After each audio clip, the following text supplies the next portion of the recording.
Here's a quick tip on customizing the terminal colors in Visual Studio Code. You can see that I've run a Ruby program down here in the terminal and it just displays it white on black. Well, I can change the colors easily by loading a different theme. Control K, Control T is the default key stroke hotkey for that.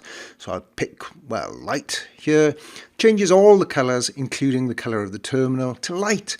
Now, I'm a traditionalist and I like my terminal to be green text on black, just like in the good old days. How do I do that? Short of writing my own theme from scratch, it's really quite easy to do that by customizing whatever is the default theme. So I go File, Preferences, and Settings, find Workbench, Appearance, Color Customizations, edit in settings.json. Here's my color settings. These override the settings in whatever theme I've got already loaded.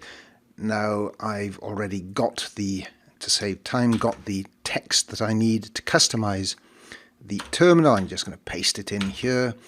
I need a comma there, so that looks okay. Yes, no errors there. And you can see immediately the terminal down here changes to green on black. To find these color constants, you can just hover over these values here and pick the colors up here. So if I wanted some different sort of color up here, I could pick that and save again. And you can see the terminal changes down here. So very, very easy. Quick tip to customize the colors of your Visual Studio Code terminal. Get free source code, hints and tips from bitwisebooks.com or sign up for a course at bitwisecourses.com.